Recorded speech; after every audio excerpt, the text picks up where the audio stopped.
마음이 약하고 늘 넘어지는 저희들을 아시는 하나님 아버지, 험한 세상 속에서 우리를 불러내셔서 이 새벽에도 주님을 의지하게 하시니 감사합니다. 주님과 교통하고 무릎을 세워 오늘도 흘러 떠내려가지 않는 신앙으로 세상과 맞닥뜨려 이기는 종들이 되게 하여 주옵소서. 오늘도 주님 불러주셨고 예배자로 삼으셨으니 주의 영광을 받으시옵소서. 살아갈 용기도 허락해 주실 줄 믿습니다. 예수님 이름으로 감사하며 기도드렸습니다. 아멘. 오늘 하나님께서 우리에게 주신 말씀은 히브리서 13장 5절로 8절 말씀입니다. 히브리서 13장 5절 368페이지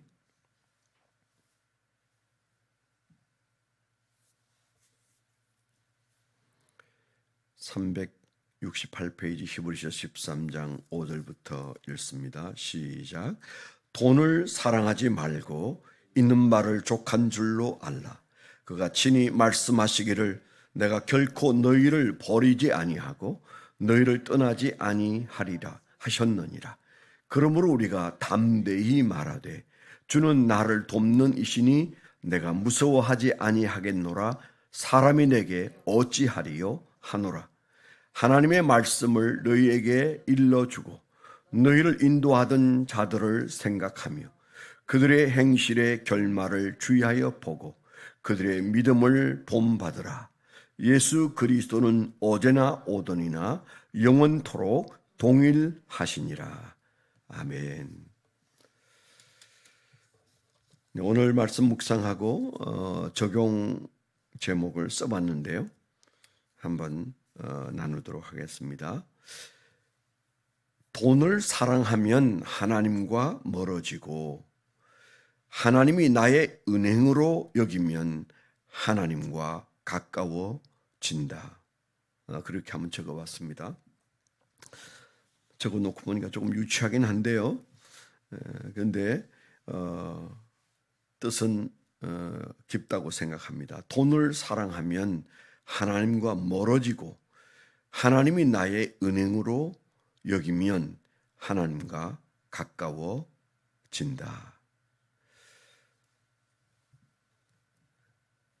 아무리 돈이 많은 사람도 주머니에 수북이 넣고 다니지 않습니다. 거추장스럽기도 하고 또 여러 가지 불편한 일들이 있기 때문이죠.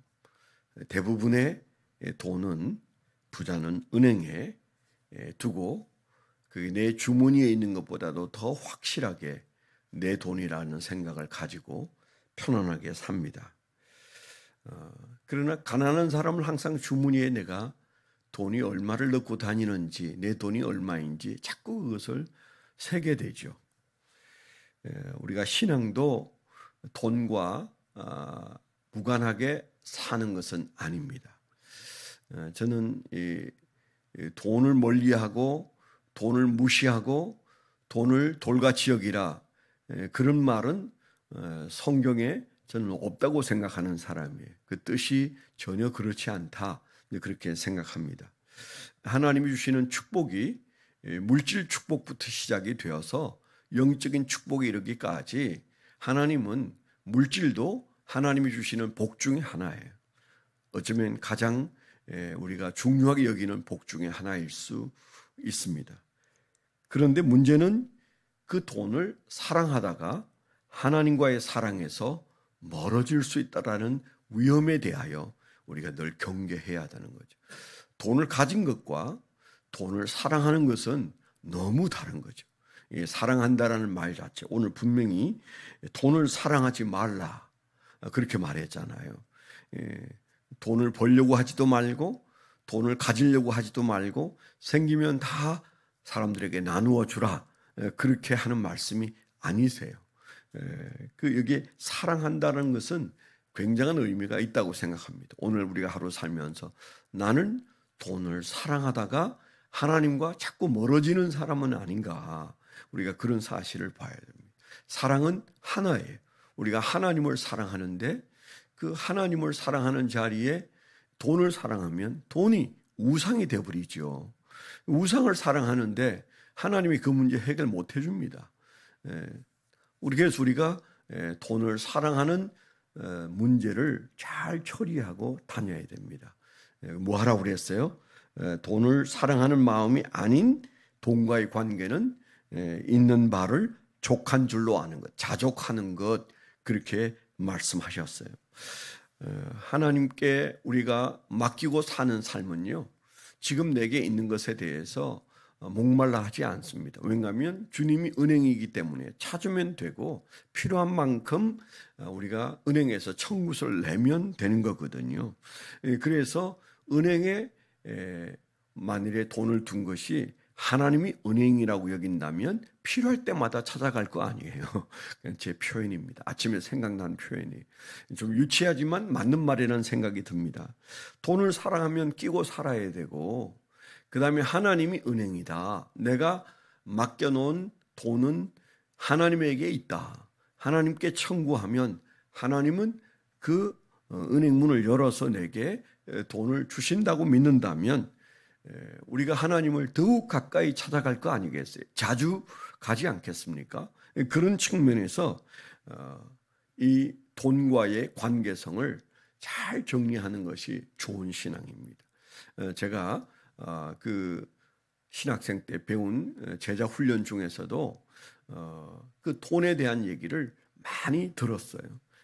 돈을 어떻게 쓰느냐가 신앙이다. 그렇게 얘기하고 한 달 혹은 1년 동안 돈을 쓰는 그 가계부를 내게 보여주면 내가 당신의 신앙이 어떤지 말해주겠다. 그런 얘기를 들었었습니다. 그런데 잊혀지지 않는 것은 그게 참 맞는 말이다. 그런 생각이 들고요. 존 웨슬레는 주머니가 회개하지 않은 사람의 회개를 믿지 않는다. 그렇게 말했어요. 주머니가 회개한다는 말이 뭘까요? 그 돈에 대한 생각을 제대로 신앙적으로 정리해서 하나님께 그것까지도 내어놓고 의논하면서 살 단계가 아니면 그 사람의 신앙을 어떻게 믿냐, 그렇게 말하는 거죠. 지금도 우리 한국 교회에서 일어나는 많은 목회자의 문제의 80%는 돈 문제입니다. 돈 문제. 참 한심한 얘기잖아요. 사실입니다. 아무도 거짓말 못해요. 한국 교회에서 목회자로 인한 여러 심각한 문제가 일어나는데 그 출발점에 대부분의 문제는 돈과의 결부되어 있는 거예요. 결국 돈이 심각하다. 그건 목회자에게도 영향을 주지만 또 그것에 대해서 특별한 관심을 가지고 있는 교인들에게도 사실은 돈은 크게 영향을 끼친다. 이렇게 말할 수 있는 것입니다. 그래서 오늘 말씀에 돈 얘기를 하고 있는데 사실은 히브리서는 어떤 주제라고 그랬어요? 사는 게 너무 고달프고 박해가 심해져 오니까 흘러 떠내려가는 신자가 많이 생기더라. 1장부터 나오는 얘기가 그 얘기거든요. 그래서 신자가 신앙을 지키다가 어려움이 오면 흔들리기 시작하는데 그 어려움 중에 그들이 겪는 어려움이 박해의 어려움과 가난의 어려움이 그들을 괴롭히는 거죠. 그러니까 신앙의 자리가 흔들리더니 뿌리가 뽑혀서 이제 흘러 떠내려간다. 또 어떤 사람들은 그 10장 같은 데는 침륜에 빠져 있다. 신앙 받기가 진흙탕에 빠져서 꼼짝을 안 한다. 이제 그런 표현도 쓰고 있는 이유가 이 히브리서 기자가 이 말씀을 기록할 때는 신앙생활 하는데 생활의 문제가 그들에게 아주 목에 차서 헐떡거리고 있다. 이제 그 얘기를 하고 있는 거거든요. 그러면서 강조하는 바가 뭡니까? 우리는 예수를 바라보아야 한다. 우리가 현실을 바라보다가 예수를 놓치면 뿌리가 뽑혀서 흘러 떠내려간다. 그렇게 말하면서 우리는 예수를 바라보기에 충분한 이유를 가지고 있다. 이제 그런 얘기를 해오고 있지 않습니까? 멜기세덱의 반차를 좇은 예수 그리스도를 가장 큰 대제사장으로 믿는다면 우리의 신앙은 흘러 떠내려가지 않는다. 근데 그런 얘기를 쭉 하고 있다가 11장에서 믿음의 거장들을 소개하고 12장에 와서는 우리도 그들이 겪었던 신앙 훈련처럼 우리도 훈련을 받는다. 훈련이 없으면 사생하다. 그런 얘기를 12장에서 줄기차게 하고 하나님은 소멸하는 불이시다. 그렇게 얘기하면서 우리는 흔들리지 않는 나라를 상속받은 자로 우리는 은혜를 받아야 한다. 그래서 그 소멸하는 불이신 하나님 앞에서 경건하게 살자는 얘기를 하면서 이제 13장으로 넘어와서 어떻게 우리가 행동해야 되는가를 얘기하다가 5절에 와서 돈 얘기를 꺼낸 것이다. 이제 이렇게 보시면 좋겠습니다. 그 돈 얘기를 하는데 돈을 사랑하지 않는 방법에 대해서 그 뒤에 이 히브리서 기자는 뭐라고 말합니까? 그 시편 118편 6절을 인용하고 있습니다. 여호와는 내 편이라 내가 두려워하지 아니하리니 사람이 내게 어찌 하리요. 그게 이제 시편 118편 6절인데 오늘 말씀에 보면 6절에 그것을 인용하죠. 그러므로 우리가 담대히 말하되 주는 나를 돕는 이시니 내가 무서워하지 아니하겠노라. 사람이 내게 어찌하리요 하노라. 시편 118편 6절을 인용하는 이유가 그 앞에 돈을 사랑하지 않고 자족하는 이유예요. 저는 이 말씀을 평소에도 보면서 히브리서는 바울 사도가 쓴 게 맞다. 이제 그런 생각을 종종 하거든요. 그러니까 히브리서의 저자가 누군지 우리가 잘 모릅니다. 그렇지만은 전체적인 그 이신칭의의 사상으로부터 시작해서 대부분의 내용들이 그 바울 사도의 범주에서 벗어나지 않아요. 그런 중에 여기 이 돈 얘기도 그렇게 말하지 않습니까? 우리가 잘 아는 로마서 8장에 보면 8장 31절에 보면 다시 이 말씀을 인용하고 있어요. 하나님이 우리를 위하시면 누가 우리를 대적하리요. 이제 그렇게 아들을 우리에게 주시니가 무엇이든 구하는 것을 주시지 않겠느냐라고 하는 이 말씀들을 보면 이게 같은 저자인 것 같은데 이런 마음이 드는 거죠. 그러니까 그냥 제 식으로 말하면 바울 사도가 가지고 있는 물질에 대한 정신, 물질로부터 멀리 있고 그저 물만 먹고 사는 것이 경건이다 그렇게 말하지 않는 거죠. 물질로도 우리는 하나님의 일을 도모해야 되는데 그런데 그 물질을 사랑하다가 하나님으로부터 멀어진 사람들을 걱정하면서 우리가 그렇게 흘러 떠내는 것 같지 않으려면 바른 물질관을 가져야 된다. 그게 딱 등장하는 것이 하나님이 우리를 위하신다. 나를 돕는 분이 하나님이시다. 하나님이 금고고 은행 창고다. 그런 식으로 얘기하고 있지 않습니까? 그 하나님이 나를 위하시는데 누가 나를 대적하며 사람들이 나를 어찌할 수 있겠느냐라고 하는 말을 하는 것은 바로 그 하나님께 맡기고 사는 자와 내 주머니에 넣고 사는 자의 차이를 잘 말해준다. 뭐 그렇게 생각이 됩니다. 여러분의 경제관은 어떻습니까? 이게 그냥 남의 얘기가 아니고 우리의 문제고 오늘 새벽에도 우리는 하나님 앞에 물질 문제로 매달려야 되고 의논해야 되는 사람들입니다.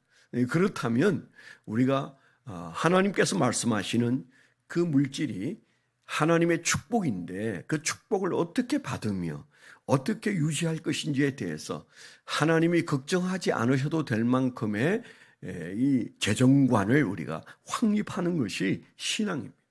오늘 그래서 돈을 사랑하는 것과 자족하는 것의 차이를 확실히 하고 주님 앞에 우리의 재정관을 주님 앞에 고백하고 그리고 하나님을 신뢰하고 그리고 우리가 넉넉히 하나님으로부터 타서 쓰는 그런 삶이 우리의 삶의 되기를 축원합니다. 기도 제목 잠시 나눕니다. 다음 주 목요일이 여름 캠프인데 아직도 이제 장마가 끝나지 않아서 다음 주까지 아마 계속된다고 합니다.